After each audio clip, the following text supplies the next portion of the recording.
Hey, what's going on, VC? Sean here from Sean's Music Corner. It's been a long time. My last video, probably like 4 months. So, no real reason. Just, I don't know. I mean, I had stuff lined up to make videos and I just never made them. So, there's that. But this video, kind of like in a response to a video I watched yesterday. It was Will over at the Vinyl Potato and then Dave from the Dark Stuff channel. They did a collab video together discussing their top 5 albums of 1993. So 30th anniversary albums. They showed 5 each plus 5 honorable mentions. So I was like, I'm going to do the same thing. And Dave's right. It's fucking hard. It's a great year of music. So I got my top 5. I got like 5 honorable mentions. Some stuff that they showed, so I grabbed a couple extra things as well. So I think I have like 7 or so honorable mentions. Like I said, just because some of the stuff I have that would have been kind of just outside my top 5, they had showed some of them. So I'm just gonna show. Most of them are on vinyl because I bought reissues and stuff, and excuse me. Probably I got like 4 CDs. So first up, Paul Westerberg's 14 songs. Obviously something I wasn't aware of in 93. I mean, I was 11 turning 12 that year. So just a really good album from Paul. Just thought I would show that one. Another one I've been meaning to pick up because it was reissued earlier this year. Grant Lee Buffalo, Fuzzy. They released, I think, this one and like 2 other albums of theirs, all on clear vinyl. Really good stuff. So another good one just to kind of show. And then this great comp album right here, No Alternative, also was released in 93. Yep, 93. Really good stuff on here. I mean, some stuff that's a little different. Solo Side, I'm doing Sexual Healing. I really like the Goo Goo Dolls doing the Rolling Stones Bitch. I forget who sings vocals on it for them. They have someone else come in, so. But that was really good. So those were just kind of 3 right there. Yeah, so we'll jump in. Kind of, I got 4 here honorable mentions we can do before I do the top 5. Because like I said, I pulled a couple extra. David showed this. Superchunk on the Mouth. This was actually my introduction to Superchunk, probably in about 95 or 96. As he was talking about, originally out on Matador, then in Merge. I actually have one of those Matador copies. Someone was gracious enough to cross it out. I bought this online, pretty cheap. The weird thing is, like I said, if it's a 93 release, but if you look at the dates on this, the Matador issue, it is 92. It's on the label, center label, and on the back here. It's 91 and 92, but obviously that one was not released until 93. So, Superchunk, like I said, original on Matador. Here's another one they showed, and I think it's brilliant. Liz Phair's Exile in Guyville. Fantastic album. This is just one of those, like, there's so much good stuff on here. 6'1", Never Said, Divorce on Fucking Run. This is just a great album.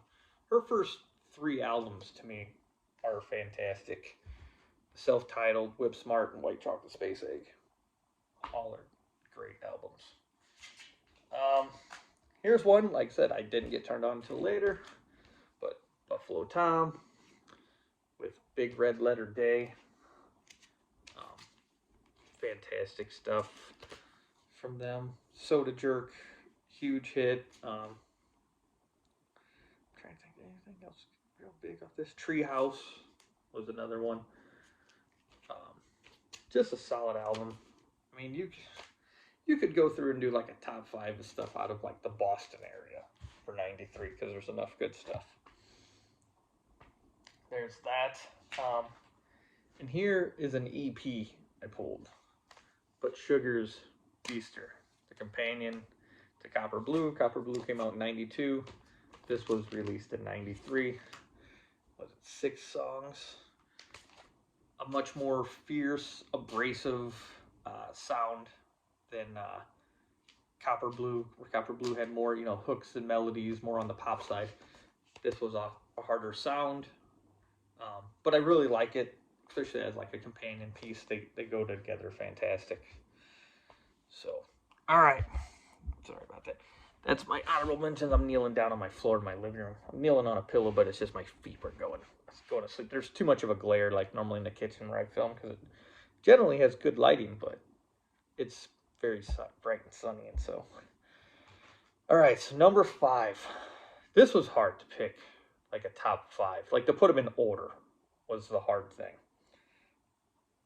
I would say 1 and 2 I really have. 3 and 4 I think you could flip flop, and then 5, whatever. But Pearl Jam verse. Obviously Riding High from the coattails of 10. They released this, and this was just fantastic. It's probably something I don't listen to as much anymore, but definitely this was one of those albums. The first 3 are hard to just go. Animal and Daughter open up this album. Fantastic. I mean, you also have Dissident, Rearview Mirror, Elderly Woman Behind the Counter in a Small Town, Leash, Indifference. Just a solid album, front to back. Get a nice glare of my TV back there. Got a random screensaver going on it. So, but yeah, really, really good. Like I said, 3 and 4 you could probably back and forth, but the Juliana Hatfield 3, Become What You Are. Fantastic album. This is the 30th anniversary reissue put out on American Laundromat Records. Because originals were outrageous, but Supermodel still might be my favorite song on here. I love that, but I mean, My Sister, Spin the Bottle, Addicted. I mean, there's not a bad song on this album. This album's fantastic, front to back. Absolutely love it. So that is my number 4. 5. Yeah, 4. I'm like, wait, because these are another one that they actually showed, Dinosaur Jr., Where You Been. Fantastic. This is one of those 2 LP expanded editions, Cherry Red Records, where they released Where You Been,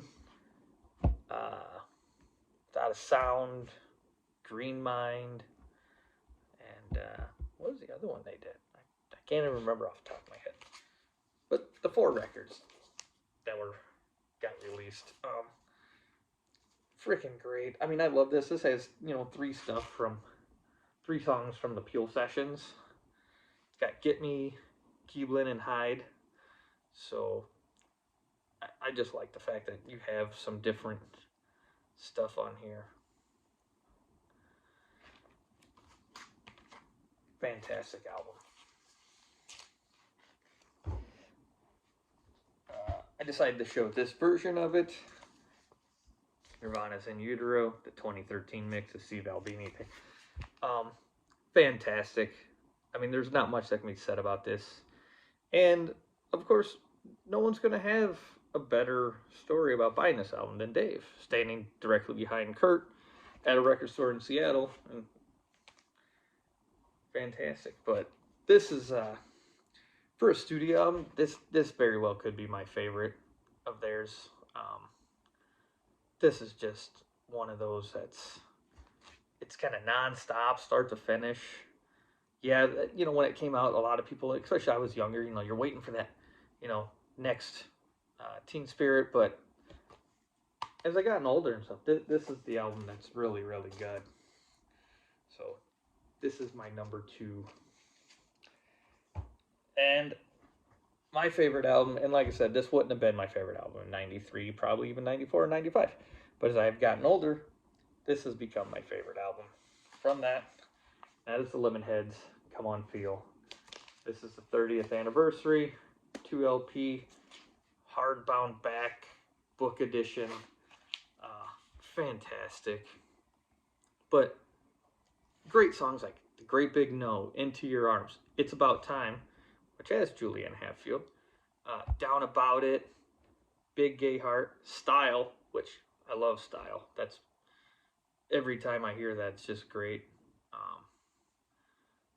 Being Around, I mean, I'll do it anyway. Written for Belinda Carlisle. Just a fantastic album. So that is my top 5 of 1993, plus some honorable mentions. Like I said, it was a really cool video, and like seeing that kind of made me like, yeah, I can do that, and like kind of got me back in wanting to make videos. So I'm really glad they made it. Kind of really piqued my interest. So hopefully, you guys enjoyed this video. Definitely check out theirs. Like I said, it's on Will's page, The Vinyl Potato. Go check it out. Until next time, guys, keep spinning.